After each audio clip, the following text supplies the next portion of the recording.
What is this? It says, choosing my sperm donor. Welcome to my sperm shower. Nacho Daddy bar. Cream pies. Gross. Sperm-shaped cake. This says, I had friends over to help me narrow my choices, put on a show with a PowerPoint, made voting cards and a draft-style elimination. So extra. Have a jizzy fizzy. Gross, dude. What the heck? Everybody voted and pretty much chose the same donor. We're doomed. Not really. We're not doomed, I don't think. We're doomed. We're not doomed. Sniff, snap, sniff, snap, sniff, snap. We're here to talk about the hope. We're here to talk about reclaiming our culture, but wow.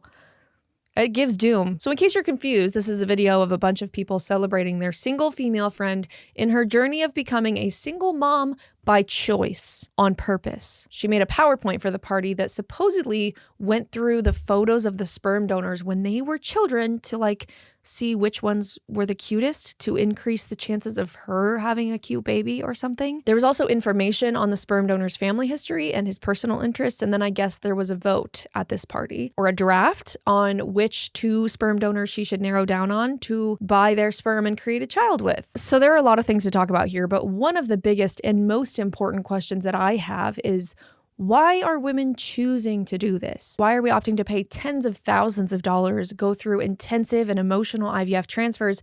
And in doing all of this, why are we signing up to raise a child as a solo parent on purpose? But also, and most importantly, what does this mean for the children of women like this who pursue motherhood without a present father? Let's first start with the question about women. Like, why are women intentionally doing something that most women historically have tried to avoid at all costs, being a single mom? I dove deeper into this particular woman's story to learn about why she chose to do this. From what I found, it's because she really loves babies and she works as an RN and a lactation consultant, but she's never found a husband and she's in her late 30s. I think she said she's 36. So it's entirely possible she is afraid that the window to being a mother is closing quickly. So in this case, she's choosing to create a baby and be a single mom really because she can't find a husband, which is a heartbreaking problem that a lot of women are facing. Or perhaps she isn't interested in finding a husband and a lifelong committed father for her child because that just means one more voice involved in parenting decisions. This is what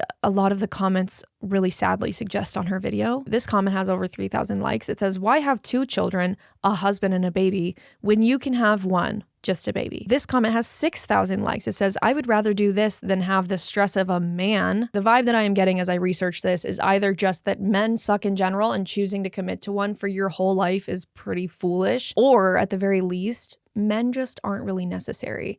And this is one of my biggest issues with modern day, like 4th wave feminism. I don't even know what wave of feminism it is at this point. Why are there so many? It's the abject hatred of any and all men. This mindset informs every decision that women are making, including the decision to get married and to have kids. This is kind of a tangent, but to me, this really low opinion of men kind of just speaks to the fact that perhaps your inner circle as a feminist is actually just absent of men.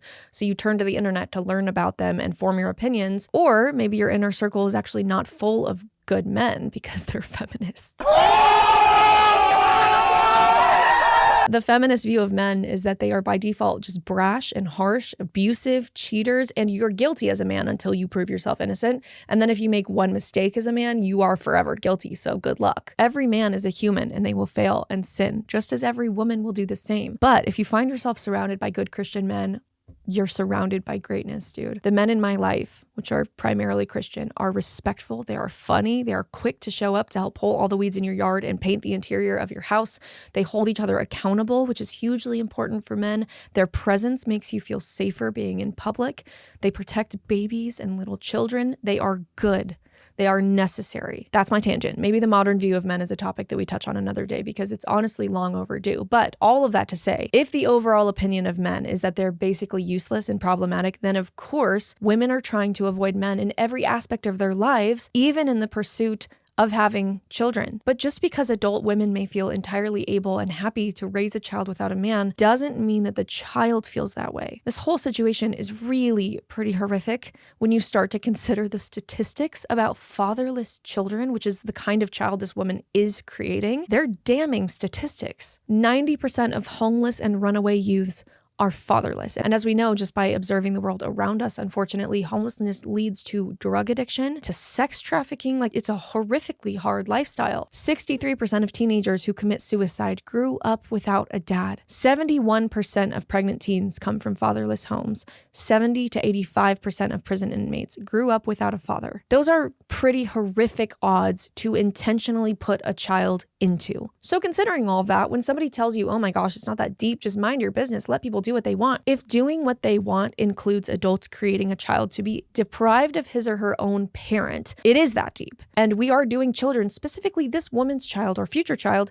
a huge disservice by just minding your own business and celebrating alongside her as the child is intentionally robbed of a dad. The most important question here is, what is this decision to create babies without fathers doing to the babies? That should ultimately be the thing that we are most concerned about, more so than our good desire to ease the suffering of adults and the wants of adults. Should be our responsibility to protect the rights and well-being of kids, of babies. And creating children to intentionally be deprived of a father or a mother is not protecting the rights and the well-being of children. Here is why. Both the mother and father have a duty to care for their own child. And that child has a right to be cared for both by his mother and father. It's reciprocal. To put it really simply, it's like such a basic idea. Children need and have a right to the two people responsible for creating them. Mind-blowing, isn't that? Katie Faust puts it really well in her book titled Them Before Us. She says, we all really do know it to be the case that a father is irreplaceable because every one of us feels it when we consider our own fathers and our own situation growing up. Either we had a dad that we recognize as a pretty wonderful father, that he is or perhaps was responsible for some of our fondest memories in childhood. That's how I feel. I can't imagine my life without my dad. He's entirely irreplaceable. Nobody could have replaced him in a way that would have made his absence from my life easy and free from trauma, very real pain and trauma. The alternative, though, is that perhaps your father wasn't good, or perhaps he wasn't present at all, and that you experienced little or great trauma and pain because of that. Even as an adult, you are likely still dealing with the pain of not having a dad to call and ask for advice or for comfort, to have a deep connection with. Your children, if you have them, are now perhaps lacking a really great and wonderful grandfather who your father could have been but isn't. And in that scenario, perhaps your mom raised you on her own, and perhaps she was really heroic in that, and she did really well, and she sacrificed greatly. And you'd probably say that you'd rather be raised by her as a single mom than by her and a horrifically abusive father. That's totally valid. But should we intentionally replicate the painful childhood without a present father for another child? Because that's what this video and this movement of single mothers by choice is ultimately normalizing and celebrating. To be super clear, I'm not talking about women who became single moms after their babies were conceived. I know and I love many women who unfortunately became single mothers because of the fathers of their children being abusive or maybe entirely uninterested in being good men, and they abandoned their families or whatever it may have been. And those single moms suffered because of the decisions of those men. But who suffers the most? It's the children.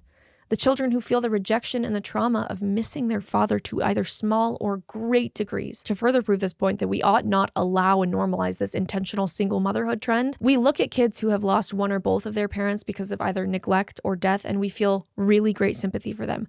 Rightly so. We recognize they've lost something great in not having a father or a mom. But in the case of this woman's child, is that boy or girl who also lost their father sympathized with? No. In fact, the idea of creating this child with the assured intention that her father would be absent from her entire life was celebrated with a sperm-themed party. Horrific. All of those adults who could have spoken up on her behalf laughed along and voted for which absent father would make her the cutest little baby, maybe the smartest little baby, instead of advocating for her right to have a dad. What's worse, or maybe just as bad, is that as she grows, let's say she's a girl, if she voices that she misses her father and that she wishes she had one in her life, she is at very best going to be written off and invalidated with a, but honey, I loved you so much that I was willing to go through so much money and hardship to have you. The adult chose to pay with money.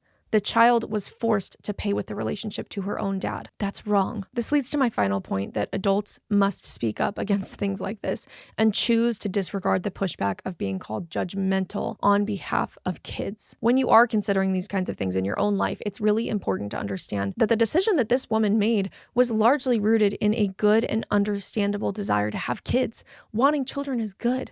And what a hard burden to bear if you can't have them for whatever reason. Either the woman has to feel the pain and suffering of not being able to be a mom, or we pass that suffering onto the child to instead feel for her whole life. This woman's decision ultimately says, here, child, this burden of being childless is too heavy for me, so I will pass the burden of forever being fatherless to you in order that my own pain is relieved. It's backwards, you guys. It's not the way that adults should treat children. And just as a heads up, when you speak up on children's rights topics, you are going to be told it's not that deep, mind your own business. But that's not actually how we should approach topics when it comes to what adults are doing with kids, because children can't defend themselves or their rights. So adults must do that. Think about it this way.